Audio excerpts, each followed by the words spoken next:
5 perkara untuk melepaskan. Saya ambilkan dari salah satu buku yang saya tulis sendiri tentang masalah mental health, yaitu adalah buku Make Peace with Yourself. Saya akan membahas di sini karena memang pembahasan kita pada Samela Series kemarin, Samela Series yang ke-7 tentang masalah kesehatan mental, yaitu adalah Make Peace with Yourself. Saya menyampaikan di dalam buku ini, yaitu adalah 5 ways to release. Saya akan menyampaikan 5 perkara untuk melepaskan dari berbagai macam beban yang kita jumpai pada kehidupan kita. Apa itu? Yang pertama. Yang pertama, saya menuliskan cerdas di dalam melihat setiap masalah yang pernah kita jumpai dan seluruh lintasan takdir yang pernah kita dapatkan dengan helikopter view. Ketika kita menjumpai satu hal yang pernah terjadi dan tidak hanya memandang ujungnya tetapi melupakan bagaimana muara dari setiap masalah yang pernah kita dapat. Selamat datang di channel Langkah Iman Istiqomah. Jangan lupa like, komen, dan subscribe. Dan semoga kita semua mendapatkan ilmu yang bermanfaat. Amin. Pada kesempatan hari ini, semoga Allah memberikan kepada kita sehat fisik. Dan Allah memberikan kepada kita sehat secara pikiran dan sehat secara mindset kita. Atau yang disebut di dalam bahasa sunnah yaitu adalah afiat. Sehat itu adalah sehat fisik kita. Kalau afiat itu adalah pola pikir kita.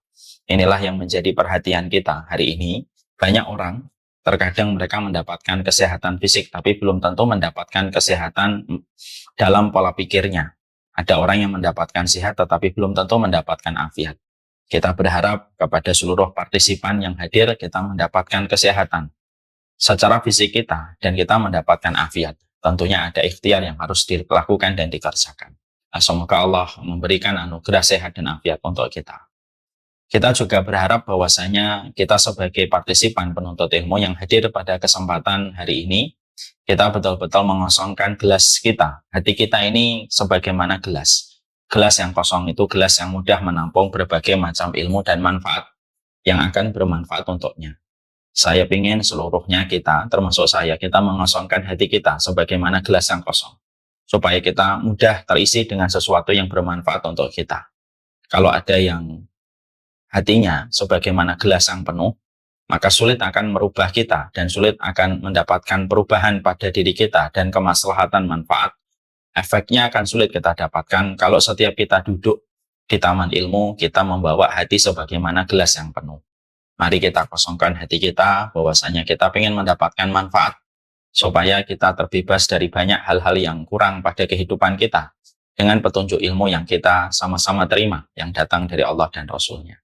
Inilah yang menjadi keinginan dan semoga menjadi kesadaran kita sebelum kita membahas banyak ilmu dan nasihat yang disampaikan oleh Allah dan Rasul. Alhamdulillah, bagaimanapun kita selalu bersyukur kepada Allah atas nikmat yang Allah berikan kepada kita. Kita tentunya sangat berdoa semoga kita tidak terkena paham materialisme, bahwasanya kesyukuran itu hanya diberikan kalau kita sudah mendapatkan kenikmatan materialisme dan finansial. Barulah kita bersyukur. Kita tentunya paham sekali bahwasanya Allah telah memberikan kenikmatan kepada kita begitu berlimpah. Walaupun kita memang sering menjadi amnesia terhadap kenikmatan itu. Tapi kita berusaha mengingat kembali. Tidak ada satupun perkara yang kita jumpai. Kecuali adalah semua itu merupakan bagian nikmat yang Allah anugerahkan kepada kita. Hati itu justru lapang ketika kita bersyukur. Memberi makna pada apa yang telah kita peroleh, memberi arti pada apa yang telah kita dapatkan. Bahagia itu bukan mendapatkan apa yang kita inginkan, tetapi bahagia itu sebenarnya sederhana. Dimulai ketika kita senantiasa bersuka cita untuk merasa bergembira terhadap apa yang sudah kita dapatkan. Supaya kita tidak mudah hilang bahagianya, hanya karena satu keinginan yang timbul ketika kita akhirnya hilang kebahagiaannya pada apa yang sudah kita dapatkan. Banyak orang hari ini bahagianya sebentar, lalu akhirnya berganti dengan kegelisahan. Karena setiap dia mendapatkan barang, dia memiliki keinginan-keinginan yang lain. Lalu barang yang sudah dia dapatkan begitu cepat lupa bahagianya ketika dia sudah mendapatkan barang itu. Nah, inilah yang menjadikan kita akhirnya kita berusaha betul mengingatkan hati kita bahwasanya nikmat Allah itu begitu banyak. Dan nikmat Allah itu pasti bisa membuat kita bahagia. Selama kita memberi makna pada setiap apa yang kita peroleh, memberi makna pada setiap kenikmatan yang sudah kita dapatkan. Semoga Allah memberikan hati kita, mencelup hati kita di dalam satu wadah yang disebut dengan wadah kesyukuran kita kepada Allah Subhanahu wa taala. Seluruh saudara-saudaraku, seluruh partisipan yang hadir pada kesempatan hari ini, kita tentunya paham betul bahwasanya kehidupan kita itu bukanlah kehidupan sebagaimana jalan yang lurus. Lalu kehidupan kita sebagaimana jalan yang mulus. Kehidupan kita kadang berbelok dan terkadang penuh dengan kerikil batu, yang menjadikan kita terkadang harus berguncang-guncang ketika kita melewati jalur kehidupan yang ditetapkan oleh Allah di dalam kehidupan kita. Tidak mungkin kehidupan itu senantiasa berjalan sesuai dengan keinginan kita. Dan tidak mungkin bahwasanya kehidupan itu selalu menyenangkan sebagaimana yang kita cita-citakan dan mimpikan setiap waktu. Karena bukan begitu. Kehidupan ini diciptakan oleh pencipta kita, yaitu adalah Allah. Allah sebagai pencipta pada kehidupan ini, Allah menempatkan bahwasanya kehidupan itu terkadang melewati belokan, kadang melewati turunan, kadang melewati tanjakan, dan kadang kita harus melewati berbagai macam tempat yang tidak mengenakan ketika jalannya rusak, sehingga akhirnya menyebabkan kita di dalam mobil dan di dalam perjalanan itu berguncang. Maka ketika kita sebagai pelakon kehidupan harus sadar tentang poin ini, bahwasanya kehidupan itu miliknya Allah, dan kehidupan ini diciptakan oleh Sang Maha Pencipta dengan kondisi berbelok-belok, ada turunan, ada tanjakan, ada yang mulus, ada yang bergerigi, ataupun ada yang rusak, yang mengguncangkan kita di dalam kehidupan. Maka inilah yang menjadikan kita harus paham bagaimana kita mengilmui kehidupan kita. Karena kehidupan itu tidak hanya sekedar dijalani, tapi kehidupan itu harus diilmui. Kita ini bukan ikan. Ikan itu sekedar hidup, yang tentunya mereka sekedar menjalankan fitrahnya kehidupan sampai ajal itu menentukan mereka mati. Kita juga bukan cicak yang ada di dinding, yang mereka merayap kemana-mana, lalu ketika mereka menjalani kehidupan ya sambil menunggu kematian mereka. Dan kita ini bukan nyamuk, yang mana ketika kita mendapatkan sesuatu, nyamuk itu ya hanya berjalan untuk mencari darah, kalau sudah ngisap darah biasanya mati. Bukan itu, karena kita tidak hanya sekedar menjalani kehidupan. Tapi yang penting untuk kita bahwasanya kita ini harus mengilmui kehidupan. Supaya kehidupan ini ketika berbenturan dengan perkara-perkara yang tidak kita sukai, ketika kita pernah melewati masa-masa yang pahit pada kehidupan kita, kita harus tahu dosis obatnya supaya perkara itu tidak menghimpit kita dan tidak merusak kita.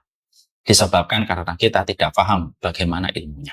Inilah pentingnya kita mengilmui kehidupan, di mana banyak orang tidak sadar mengilmui kehidupan itu penting. Mereka beranggapan dan mereka memiliki sebuah persepsi hidup itu ya tinggal dijalani. Padahal maaf, saya tidak setuju kalau ada orang yang mengatakan hidup itu dijalani saja.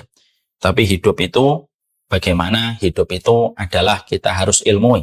Supaya perjalanan-perjalanan pada kehidupan kita kalau mendapatkan sesuatu, maka kita siap dengan ilmunya. Supaya benturan demi benturan yang kita dapatkan tidak menjadikan kita hancur berantakan. Itu yang penting kita harus miliki. Kalaulah perusahaan mobil, saya sampaikan kepada saya dan kalian seluruh partisipan.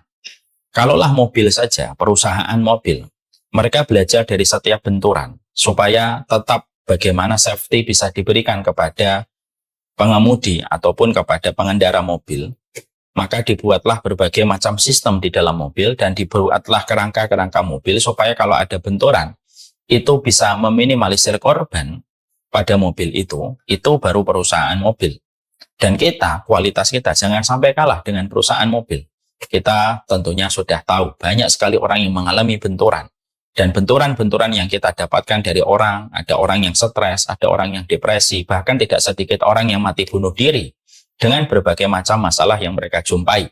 Kita sebagai orang yang melihat kejadian itu harusnya kita segera merumuskan apa safety yang ada pada diri kita supaya kita tidak menjadi korban berikutnya dari sebuah proses kehidupan apabila kehidupan ini tidak diilmui. Dan itulah pentingnya. Hidup itu tidak hanya sekedar menjalani, tapi hidup itu adalah bagaimana kita mengilmui. Karena ini merupakan perkara yang sangat penting, mari kita bahas.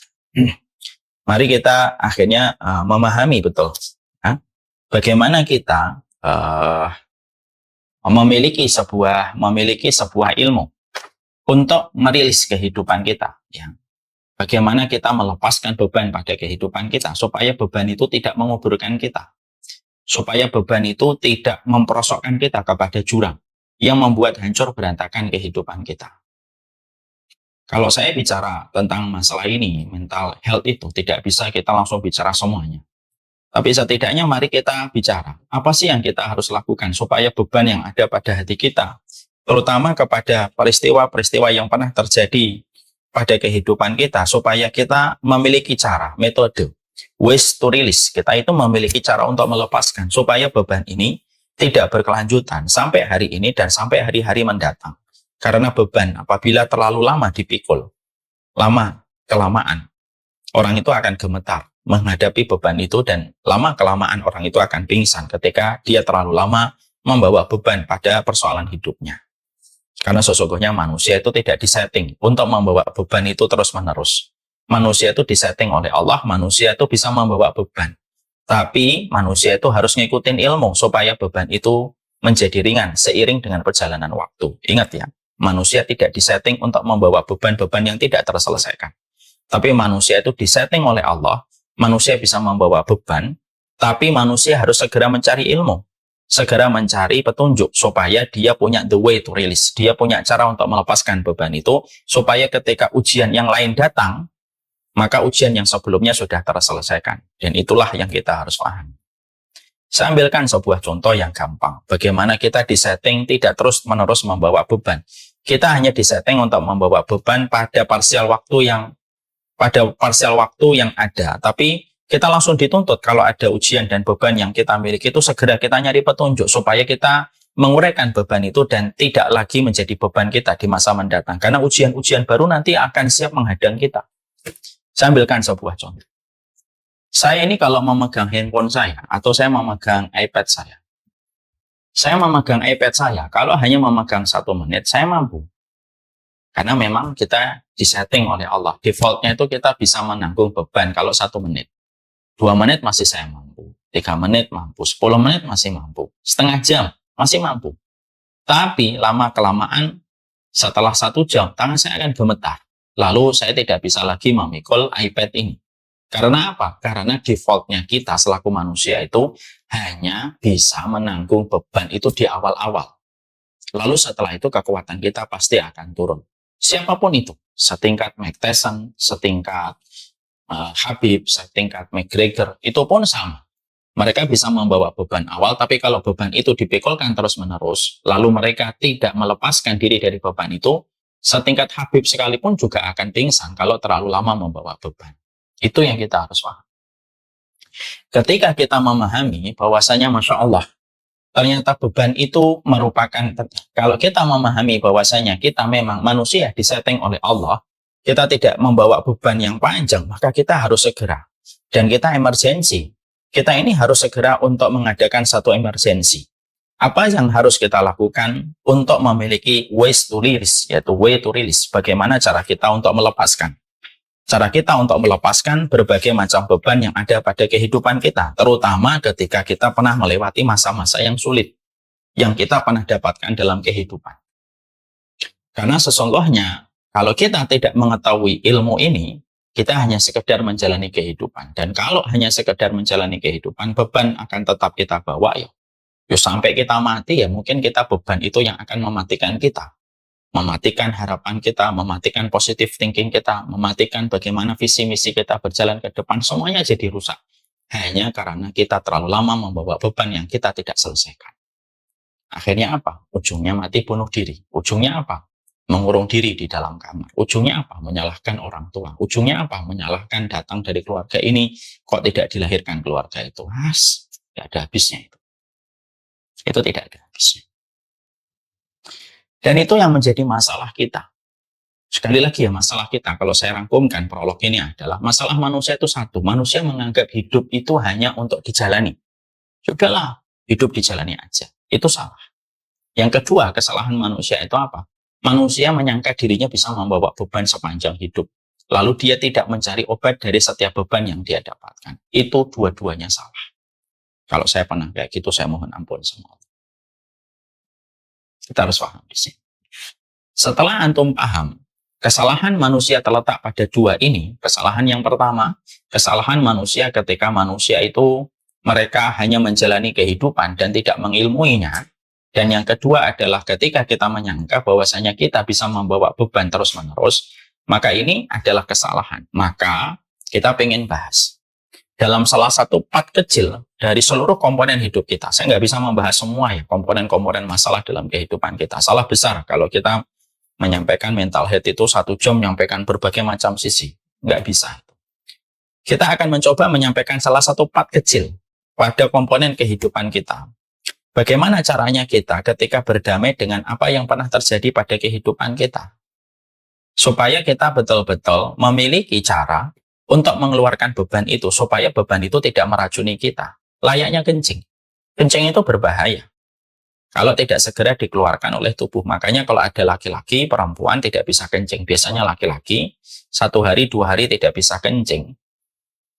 Biasanya apa? Laki-laki dan perempuan yang tidak bisa kencing, laki-laki yang tidak bisa kencing harus segera dioperasi. Karena yang sangat dikhawatirkan ya air kencing itu nanti akan meracuni organ tubuh dalamnya. Itulah bahayanya beban kalau kita tidak berusaha melepaskan. Makanya kita harus paham bagaimana caranya kita untuk memiliki way to release. Kita memiliki cara untuk melepaskan. Ya, inilah yang menjadi pembahasan kita pada kesempatan pagi ini. Terutama bagi seluruh partisipan, bagi seluruh para penuntut ilmu yang hadir pada kesempatan hari ini, kalau kita merasa kita ini punya beban, baik itu beban luka pengasuhan, baik itu beban harapan dan ekspektasi yang terlalu tinggi, baik itu beban dengan kekecewaan yang pernah kita peroleh dan kita dapatkan, ataupun segudang alasan yang menjadikan kita merasa bahwasanya itu merupakan beban yang pernah kita jumpai. Maka sesungguhnya saya akan menyampaikan 5 ways to release. Saya akan menyampaikan 5 perkara untuk melepaskan. Saya ambilkan dari salah satu buku yang saya tulis sendiri tentang masalah mental health, yaitu adalah buku Make Peace with Yourself. Saya akan membahas di sini karena memang pembahasan kita pada Samela Series kemarin, Samela Series yang ke-7 tentang masalah kesehatan mental, yaitu adalah Make Peace with Yourself. Saya menyampaikan di dalam buku ini, yaitu adalah 5 ways to release. Saya akan menyampaikan 5 perkara untuk melepaskan dari berbagai macam beban yang kita jumpai pada kehidupan kita. Apa itu? Yang pertama. Yang pertama, saya menuliskan cerdas di dalam melihat setiap masalah yang pernah kita jumpai dan seluruh lintasan takdir yang pernah kita dapatkan dengan helikopter view. Ketika kita menjumpai satu hal yang pernah terjadi dan tidak hanya memandang ujungnya tetapi melupakan bagaimana muara dari setiap masalah yang pernah kita dapatkan. Biasanya dalam bahasa psikologi itu mereka menyebutnya dengan kata helicopter view atau eagle view. Masalah itu terkadang yaitu karena cara pandang kita terlalu sempit dan ternyata cara pandang kita terlalu pendek.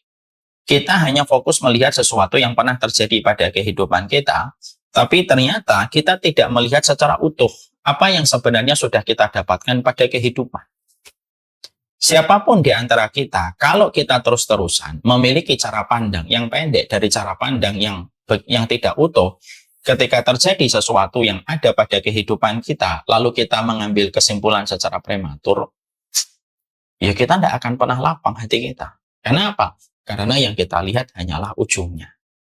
Dan kita lupa perjalanan bagaimana satu masalah ataupun satu takdir yang pernah berjalan dalam kehidupan kita. Itu perjalanannya panjang. Dan kita begitu naif. Kalau boleh saya mengatakan, kita ini culas. Kalau melihat segala sesuatu hanya pada ujungnya, kita potong, kita lupakan proses yang begitu panjang nanti di belakangnya dan nanti ke depannya, hanya karena kita sudah merasa benar mengambil kesimpulan sesaat dan prematur pada apa yang kita jumpai, dan kita melupakan banyak hal yang lain yang sudah pernah terjadi dalam kehidupan kita. Ya. Ini yang kita harus paham. Contoh, Ya, saya mengambilkan dua contoh, nanti akan kita relate pada kehidupan sehari-hari. Nabi Ayub itu mendapatkan sakit yang berat. Tidak sembarangan sakit, sakit yang berat. Dan itu sudah dikabarkan oleh Allah, sakit yang menimpa kepada Nabi Ayub itu merupakan sakit yang berat. Kalau kita menjumpai dalam beberapa ahli sejarah Islam, salah satunya Imam Ibnu Katsir, karena Imam Ibnu Katsir itu bukan hanya seorang mufassir, tapi beliau juga merupakan ahli sejarah. Maka Imam Ibnu Katsir itu berkata, bahwasanya sakit yang menimpa kepada Nabi Ayub itu tatasaqat luhumu Ayub. Loh, sampai daging-daging Nabi Ayub itu berguguran, berjatuhan satu persatu. Saking beratnya sakit yang diderita oleh Nabi Ayub. Bukan hanya itu saja, semua anaknya meninggal dunia. Bukan hanya itu saja, bahkan kita menjumpai seluruh perniagaan dan seluruh kekayaannya pun ludes habis. Bukan hanya itu saja, tapi kita juga mendapatkan berbagai macam masalah ketika beliau mulai dikucilkan oleh orang di kampungnya. Itu kan ibarat orang hari ini sudah jatuh tertimpa tangga pulang. Antum pernah nggak bayangkan ada orang setragis Nabi Ayub? Ada orang yang mati anaknya, mungkin masih kaya. Ada orang yang ambruk, bangkrut, tapi masih hidup anaknya. Ya, ada orang yang bangkrut, meninggal anaknya mungkin, walaupun jarang banget kita jumpai, tapi biasanya masih diterima sama masyarakatnya. Kalau Nabi Ayub itu dari segala lini dan dari segala sudut, itu mendapatkan musibah. Anaknya meninggal dunia, hartanya habis, ya, dikucilkan oleh orang di kampungnya, lalu istrinya pun juga memprotes tentang sikapnya Nabi Ayub ketika sakit. Dan akhirnya sempat meninggalkan Nabi Ayub. Kalau kita jumpai di antara kita, setragis-tragisnya saya, tidak setragis Nabi Ayub. Setragis-tragisnya Anda, antum, kalian, tidak setragis Nabi Ayub. Betul atau tidak? Ingatkan saya kalau saya salah. Setragis-tragisnya saya tidak setragis Nabi Ayub. Saya ditinggalkan bapak. Setelah itu 1 tahun, saya ditinggalkan kakak perempuan saya yang cerebral palsy. Ya sedih memang di tahun pandemi itu, kehilangan 2 orang sekaligus yang saya sangat cintai. Tapi tragisnya saya tidak setragis Nabi Ayub. Nabi Ayub itu anak-anaknya meninggal. Padahal kita tahu, padahal kita mengerti. Masya Allah ya, yang kita paham, yang kita mengerti adalah kehilangan anak itu kan juga sudah luar biasa musibah. Dan yang kehilangan bukan satu, beberapa anak yang meninggal dunia. Anaknya itu meninggal dunia, semuanya. Maka akhirnya pada saat itu, lihat bagaimana seorang Nabi Ayub memiliki helikopter view ketika beliau mendapatkan satu takdir berjalan pada hidupnya, yang ternyata takdir itu betul-betul tidak hanya dilihat oleh Nabi Ayub, hanya pada ujungnya. Tapi Nabi Ayub, beliau memposisikan dirinya di atas sebagaimana eagle, sebagaimana elang. Dia memiliki eagle view, helikopter view. Dia melihat. Memang saya mendapatkan musibah, tapi nikmat yang Allah berikan kepada saya juga tidak kalah banyaknya selama ini. Makanya akhirnya, ketika Nabi Ayub itu dilihat oleh istrinya, begitu sangat bersabar. Maka pada saat itu, istrinya sempat berkata, kenapa kamu begitu sabar? Bahkan kamu tidak meminta segera disembuhkan sama Allah atas penyakitmu, wahai Nabi Ayub. Maka Nabi Ayub menjawab dengan sebuah pertanyaan yang menunjukkan pertanyaan ini merupakan hasil dari olah pikirnya Nabi Ayub, bahwasanya beliau memiliki pemikiran helikopter view. Pemikirannya itu menyeluruh. Dia menyampaikan bahwasanya, bukankah Allah sudah menyehatkan saya selama 70 tahun? Bukankah Allah memberikan buah-buahan, sayur-sayuran, daging-dagingan, dan semua yang aku rasakan kenikmatannya dari Allah selama 70 tahun? Lalu apakah saya tidak bisa membalas 70 tahun yang penuh dengan kenikmatan dengan 70 tahun saya bersyukur? Setidaknya saya pernah merasakan kenikmatan besar dari Allah. Ucapan ini tidak akan pernah keluar. Ucapan ini tidak akan pernah keluar. Kecuali karena orang memiliki helikopter view pada apa yang dia dapatkan ketika dia bertemu dengan takdir yang tragis.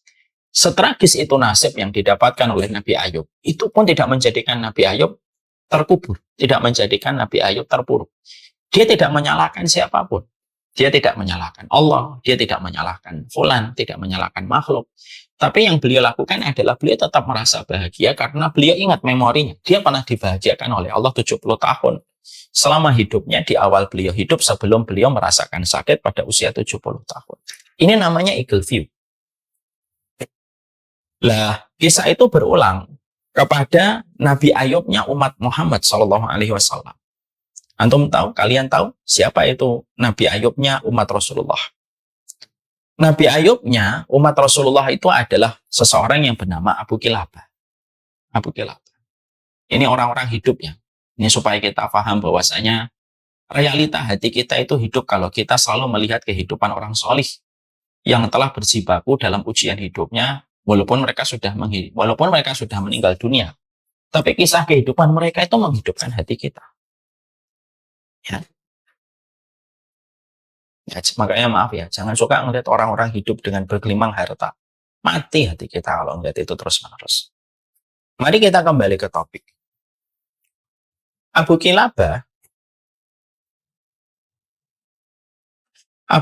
itu seseorang yang memiliki ujian yang begitu berat. Ya, beliau diusir dari keluarganya, tangannya buntung, kakinya cacat, matanya buta. Ya, itulah Abu Kilabah. Kisah tentang Abu Kilabah itu bermula ketika ada seseorang yang sedang berjaga-jaga di perbatasan kaum muslimin. Saya lupa namanya beliau ini. Tiba-tiba beliau mendengar ada seseorang dengan agak begitu keras di tempat yang sepi. Beliau berzikir. Yang berzikir ini bukan mengkeraskan zikirnya supaya terdengar sama orang, karena memang beliau buta. Dan yang kedua, beliau memang berada pada tempat yang tidak bertuan. Tidak ada orang yang tinggal di tempatnya beliau. Hanya ditemani dengan sebuah tenda yang sudah rusak kainnya. Dalam kondisi mengenaskan. Lah, ada satu tentara yang sedang berjaga-jaga, lalu mendengar ada seseorang yang berzikir dengan sebuah zikir. Alhamdulillahilladzi faddalani ala katsirin mimman khalaqa tafdila. Orang ini berzikir, Alhamdulillahilladzi faddalani ala katsirin mimman khalaqa tafdila. Ya Allah, terima kasih ya Allah, segala puji bagi Engkau yang telah menciptakan aku dengan penciptaan di atas rata-rata makhluk yang Engkau ciptakan. Ketika orang ini mendengar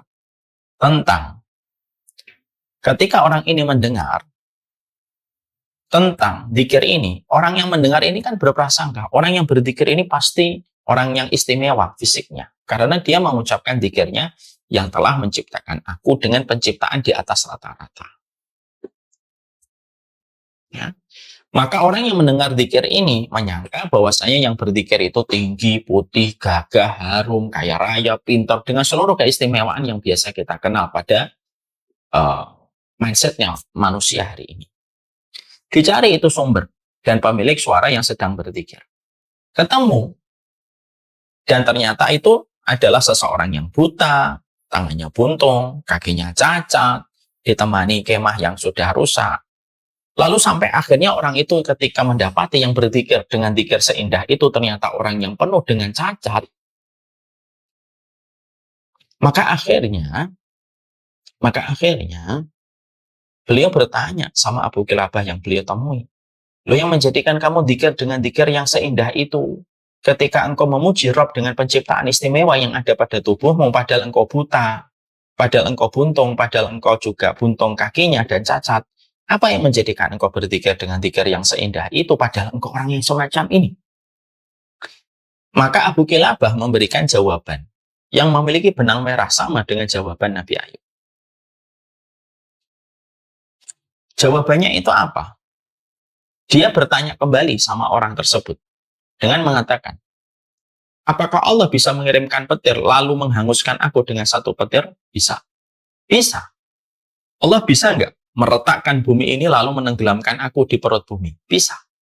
Allah bisa nggak mengirimkan air pantai menerjangku dan menyeretku ke tengah lautan dan mematikanku seketika? Bisa. Tapi perhatikan, Allah tidak mengirim itu semua. Allah tidak mengirimkan petir, Allah tidak mengirimkan gempa, Allah juga tidak mengirimkan banjir tsunami kepada saya. Itu yang menjadikan saya bersyukur sama Allah. Lihat. Jadi di situ kita akhirnya mendapati, Masya Allah ya. Jadi Abu Kilabah ketika kondisinya sudah setragis itu, seorang Abu Kilabah itu sudah setragis itu pun masih bisa membaca dengan helikopter view-nya. Dia membaca dengan helikopter view. Helikopter view itulah yang menjadikan akhirnya, Masya Allah, akhirnya Abu Kilabah memiliki kelapangan hati. Abu Kilabah memiliki kelapangan hati. Sehingga dia tidak terbunuh oleh pikiran dia sendiri. Sehingga akhirnya Abu Kilabah tetap bisa tersenyum. Dan dia tetap bisa ridho.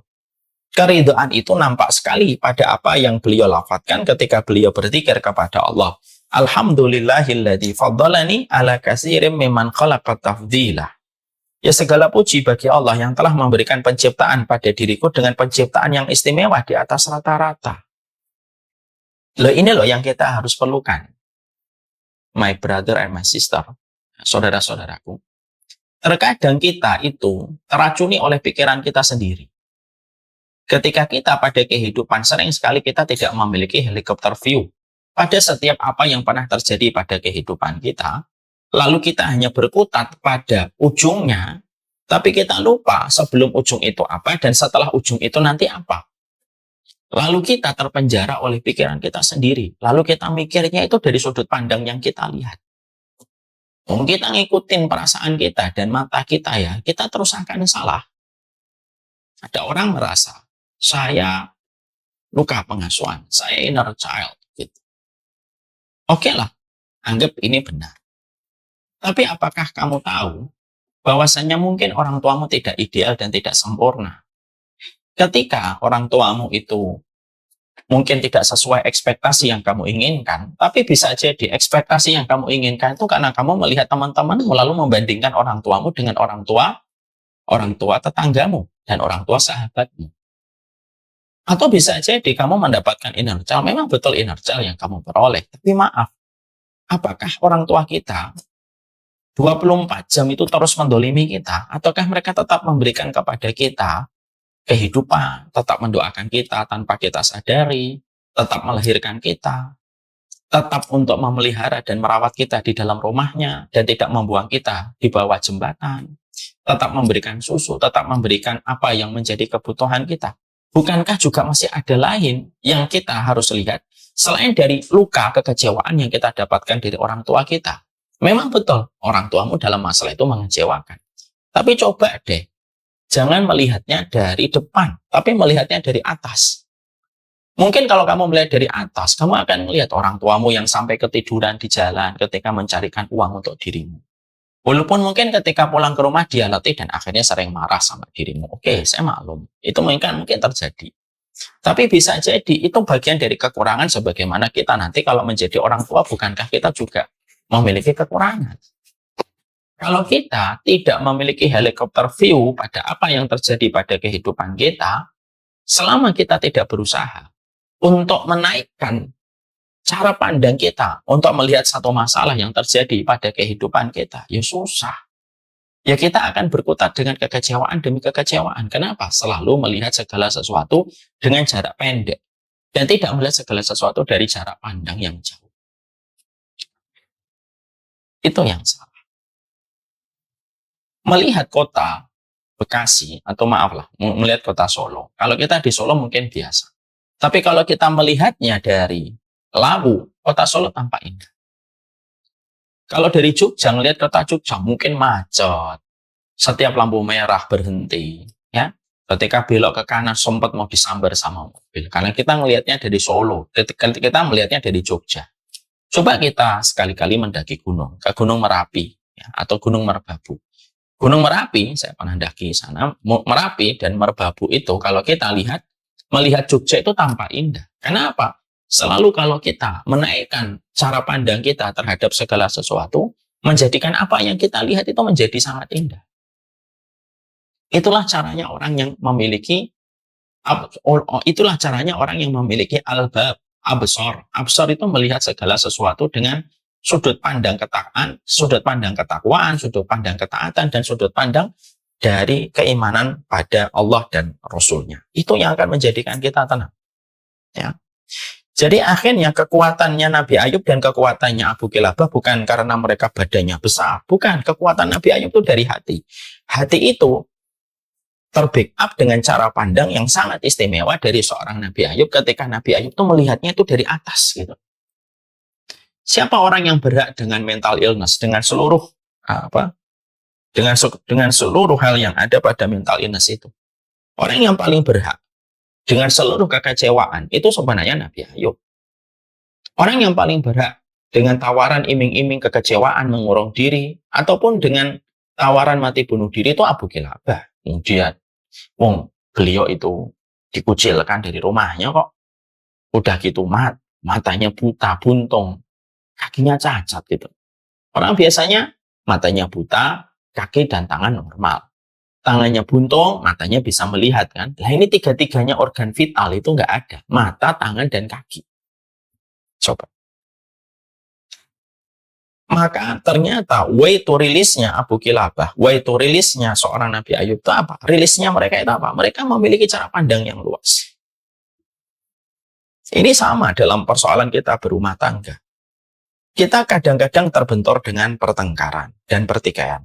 Ya atau tidak? Iya. Saya aja, walaupun anak saya sudah 8 bersama dengan istri tercinta Bibu.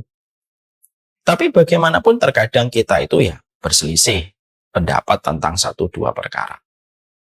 Biasanya, apa yang menjadikan kita marah? Ya karena kita fokus kepada apa yang sedang kita pertengkarkan. Kapan kemarahan itu mereda? Kalau kita naik ke atas, kita melihat, ya Allah, istri saya melahirkan anak-anak saya, nyusuin satu persatu anak-anak saya. Kadang-kadang dia tidak tidur. Kadang-kadang dia harus mengorbankan untuk tidak bisa pergi keluar kota, kemana-mana, karena harus menemani anak-anaknya. Tidak bisa puasa Ramadan. Malam kalau tahajud kadang-kadang sedang bersiap-siap untuk tahajud, terkadang anak menangis untuk disusuin. Maka akhirnya kalau memandangnya itu sudah pakai helikopter view, maka akhirnya cara pandangnya itu akhirnya meredakan amarah. Dan itu efektif bagi saya. Sama dengan istri lagi marah dengan suami. Mungkin ada 1-2 program yang dia inginkan, dia harapkan tidak berjalan. Ketika lagi marah, membicarakan tentang pertengkaran terhadap program yang tidak dijalankan itu, coba sesekali istri itu naik ke atas dulu. Melihat suaminya kadang menembus kemacetan. Ya, terkadang mereka harus berjibaku di waktu malam, ngantuk, dia pulang. Terkadang di suasana kantor dia mendapatkan kemarahan-kemarahan yang harus diterima. Yang dia ingin sekali untuk keluar dan resign dari kantornya. Setiap akan mengambil keputusan resign, maka setiap itu yang terbayang wajah istrinya. Kalaulah seorang istri melihat perjuangan seorang laki-laki, walaupun tetap dia membawa kekurangan, tapi dilihatnya itu dengan eagle view. Jadinya enak. Anak yang terluka dengan luka pengasuhan, coba deh jujur. Jangan hanya melihat pada saat kamu dikecewakan. Coba deh kamu melihat ketika orang tuamu berjibaku. Orang tua kita menyembunyikan setiap masalah-masalah yang mereka jumpai. Orang tua itu banyak. Orang tua kita itu yang tidak pandai menceritakan masalah kepada anak. Bapak saya aja, Masya Allah ya. Beliau punya utang. Tapi tidak pernah cerita ke saya. Utangnya nggak terlalu besar. Cuma 3 jutaan. Tapi tidak pernah cerita kepada saya gitu. Ya. Sampai akhirnya beliau membayar sendiri setelah beliau merasa memiliki harta. Walaupun pada saat itu beliau ngomong ke saya pun juga pasti saya akan bantu dan alhamdulillah uang segitu pun saya bisa untuk. Tapi beliau saat itu bayar sendiri sampai ngomong, Pak, ngapunten, kok harta semonten Bapak mboten nyuwun kalih kula. Ya Bapak saya cuma megang kepala. Ya apa-apa, nah, tidak semua harus diceritakan ke anak. Tidak semua diceritain harus ke anak-anak. Yang namanya seorang bapak itu tidak semuanya harus ceritakan. Ya kalau masih bisa diselesaikan sendiri, diselesaikan sendiri. Itu orang tua kita. Jadi kalau cara kita di dalam kita menjalani kehidupan kita hanya sekedar menjalani, tapi kita tidak mengilmui apa yang harus kita lakukan, ya beban ini akan sulit kita lakukan dan kita akan menyimpan beban itu dengan cara pandang yang sangat sempit dan cara pandang yang sangat pendek. Padahal apapun kalau dilihat dengan cara pandang yang pendek itu tidak nikmat. Ngelihat iPad itu kalau hanya gini, nggak kelihatan apanya kelihatan iPad. Ya nggak, Nova? Ngelihat iPad kayak gini itu bisa nggak dilihat? Bisa nggak, Nova? Bisa. Cara untuk menikmati iPad itu gimana? Letakkan jarak sekitar 50 cm dari dirimu, geser-geser apa yang kamu pengen lihat, kelihatan indah. Coba kamu lihatnya begini. Yang kelihatan apa? Yang kelihatan itu radiasinya. Oh, kan? Yang kelihatan cuma radiasinya aja. Semuanya itu tampak indah ketika kita melihat, ketika kita tahu dari mana kita memandang setiap masalah yang hadir pada kehidupan kita. Itulah Rasulullah Shallallahu Alaihi Wasallam. Rasulullah Shallallahu Alaihi Wasallam tidak pernah merasa beliau itu kecewa pada hidupnya. Walaupun beliau mendapatkan bertubi-tubi ujian yang datang pada hidupnya. Kenapa Rasulullah tidak pernah kecewa? Padahal Rasulullah itu begitu berat ujiannya. Tidak ada manusia yang paling berat di dalam ujian kehidupan itu kecuali adalah Rasulullah. Bukan hanya ujian dakwahnya, bukan hanya ujian bukan hanya ujian tentang tentang risalahnya, tapi termasuk dirinya. Ujian itu sampai beliau sakitnya aja berat. Jadi Rasulullah itu kalau sakit dijadikan 2 kali sakitnya orang biasa, itu Nabi Muhammad. Tapi kenapa Nabi tidak pernah berkeluh kesah? Nabi tidak pernah mencela tugas yang Allah bebankan kepadanya. Ya, karena Rasulullah tahu pertolongan Allah lebih besar daripada setiap ujian yang Allah berikan kepada beliau. Helikopter view ini loh yang kita harus paham.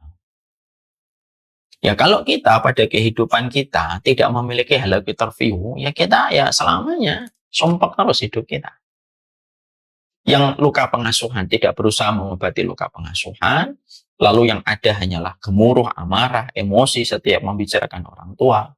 Setiap ada nasihat tentang orang tua, selalu berkilah dan berdalih dengan kata, lihat-lihat juga dong orang tuanya.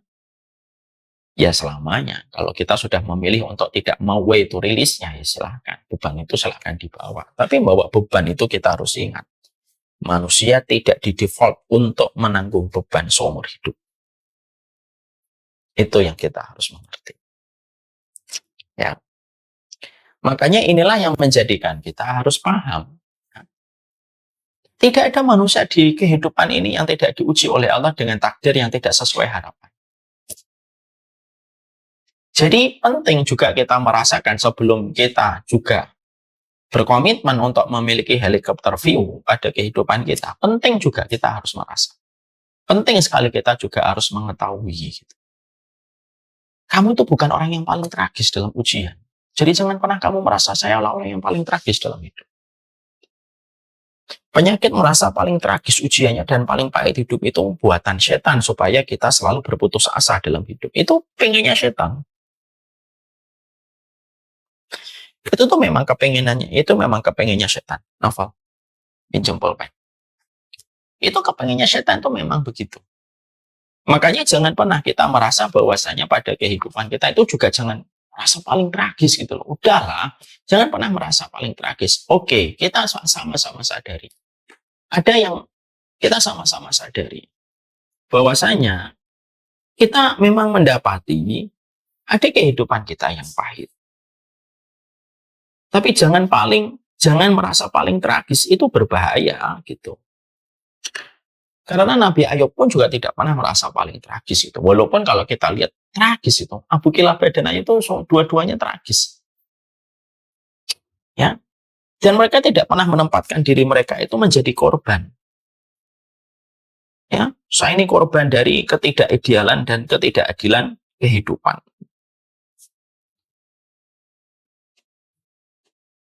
Ya. Jadi Nabi Ayub dan Nabi Abu Kilabah tidak pernah mereka itu merasa saya korban nih, saya korban dari keluarga yang mengucilkan saya. Abu Kilabah tidak pernah mengatakan itu. Nabi Ayub juga tidak pernah mengatakan saya ini korban dari ketetapan takdir yang memang tidak adil untuk saya. Tidak pernah. Hatta Nabi Yusuf sekalipun, Nabi Yusuf tidak pernah menempatkan dirinya sebagai korban. Karena helikopter view yang kita harus miliki pada hidup itu, karena helikopter view yang kita hadapi dalam kehidupan itu,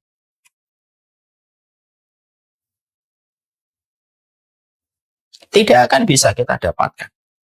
Kalau kita sudah merasa paling tragis, ataupun ketika kita sudah merasa paling korban. Dan yang ketiga, helikopter view itu gagal kita dapatkan kalau kita apa? Sudah cuek dengan beban yang ada. Udah kalau udah cuek, udahlah. Biarin aja lah hidup saya begini. Lalu akhirnya ketika sudah cuek dengan kehidupan, mending buru-buru punya helikopter view. Dia bagaikan styrofoam di atas aliran air. Aliran mana yang mengambilnya, dia itu akan ikut. Akhirnya apa kalau sudah cuek dengan beban masalahnya? Ketemu orang pakai narkoba, ya akhirnya jadi user. Ketemu lesbian, menganggap bahwasanya dengan cara lesbi itu bisa untuk menampilkan kekecewaan, ya jadi lesbi. Ketemu gay, ya jadi gay. Kenapa? Kalau sudah cuek, yang kita sebut dengan kata apatis dia. Jadi apatis dia. Makanya akhirnya gagalnya manusia untuk memiliki helikopter view pada kehidupan itu ya di situ. Makanya maaf ya, yang kita harus paham adalah yang meracuni kita itu siapa? Pikiran kita sendiri kok, bukan pikiran orang. Pikiran kita yang ditumpangi oleh setan. Akhirnya apa? Orang tidak punya helikopter view, mengambil kesimpulannya adalah kesimpulan yang sifatnya kesimpulannya itu prematur. Ya akhirnya tidak punya Google view. Dan kalau saya melihat, belajar dari pengalaman diri ataupun kita melihat orang lain, ya, orang itu biasanya gagal pada saat itu dengan memiliki helikopter view pada kehidupan mereka itu. Kenapa? Ya tadi, sudah merasa paling tragis. Kalau sudah merasa paling tragis, susah. Makanya maaf ya, saya itu kadang-kadang gini. Kalau lagi ada perselisihan pertikaian dengan istri misal, saya lalu tuh ngasih narasi ke pikiran saya gitu. Narasinya apa? Ada orang, wahai Umar Mita, yang lebih solih daripada kamu, jauh lebih taat daripada kamu, wahai umat Mita, tapi mendapatkan istri yang jauh lebih buruk daripada istrimu hari ini. Siapa itu? Nabi Nuh. Jauh lebih mulia daripada saya. Jauh lebih taat daripada saya. Bahkan sebenarnya tidak bisa dijadikan bandingan antara saya dengan Nabi Nuh. Tapi istrinya jauh lebih buruk daripada istri kita hari ini yang beriman. Istri saya secara ini adalah beriman, saya pilih karena ketaatannya, dengan pakaian jilbab syar'inya, niqabnya dia gitu. Itu akhirnya apa? Bisa merilis. Oh iya ya. Gitu. Sama istri saya kalau lagi kecewa banget, saya mengingatkan, ada perempuan yang jauh lebih mulia daripada dirimu, disebut sebagai salah satu penghuni surga, wanita penghuni surga di antara 4 wanita. Ada Khadijah, ada Maryam, ya, ada Khadijah, ada Maryam, ada Fatimah. Dan yang keempat itu siapa? Asiyah binti Muzaim. Wanita yang jauh lebih beriman daripada dirimu, tapi mendapatkan laki-laki yang jauh lebih brengsek daripada suamimu, yaitu Fir'aun. Itu termasuk salah satu helikopter view. Ya, itu salah satu termasuk helikopter view yang penting. Makanya inilah yang menjadikan kita akhirnya, ya ini yang sering menggagalkan kita untuk memiliki helikopter view. Terus jangan terus-terusan menganggap diri kita sebagai korban. Udahlah. Korban itu hanyalah untuk pecundang yang menganggap dirinya korban terus. Kecuali yang memang betul-betul jadiin korban, misalkan korban perkosaan, itu memang betul-betul korban. Tapi kalau dalam masalah yang kita simpulkan sendiri, jangan terus-terus menganggap kita korban. Nanti apa? Kata korban itu condong mengarahkan kita kepada sesuatu yang sifatnya itu vibes-nya itu negatif gitu.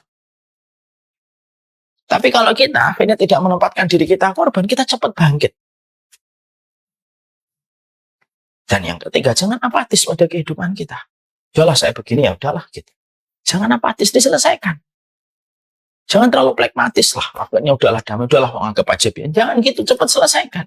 Kalau tidak, akhirnya apa? Akan menjadi bom waktu.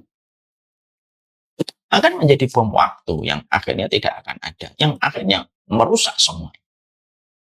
Nah, disinilah akhirnya kita apa? Jadi, Saya tidak menyampaikan panjang lebar, walaupun ini ada 5, tapi kita baru menyampaikan 1. Tapi setidaknya saya mengingatkan kepada antum semuanya. Jadi manajemen kita pada perjalanan hidup itu penting sekali. Kita tidak boleh hanya sekedar menjalani kehidupan, tapi bagaimana kita itu mengilmui kehidupan kita. Ya. Dan tentunya kita paham, kita ini di default oleh Allah. Settingan kita itu tidak menanggung beban terus-menerus. Makanya kita harus tahu cara untuk melepaskan beban. Sebagaimana kencing, tubuh kita itu di default untuk mengeluarkan kencing, tidak memikul kencing. Kalau kita akhirnya badan kita tidak bisa mengeluarkan kencing, ya bahaya. Pikiran ini kalau nggak bisa ngeluarin beban, ya bahaya banget. Beban itu yang meracuni. Sekali lagi ya, yang meracuni kita itu ya pikiran kita sendiri. Mari kita tutup, walaupun baru 1 poinnya. Mungkin kalian nanti bisa membaca lebih panjang di dalam buku Make Peace with Yourself. Tapi penting untuk kita harus paham. Yang bisa mengobati kita hanyalah kita. Karena kitalah yang memiliki pikiran itu. Allah turunkan kepada kita ilmu. Salah satunya membebaskan pikiran yang bisa meracuni kita sebagai seorang manusia. Sebagai orang yang harusnya bertakwa kepada Allah. Wassalamualaikum warahmatullahi wabarakatuh. Ya, bicara tentang mental health itu tidak bisa 1 materi, 1 jam, semuanya materi. Tadi sempat saya baca menyampaikan ini, tidak bisa gitu. Pelan-pelan, karena kita bicara tentang masalah kondisi kejiwaan manusia.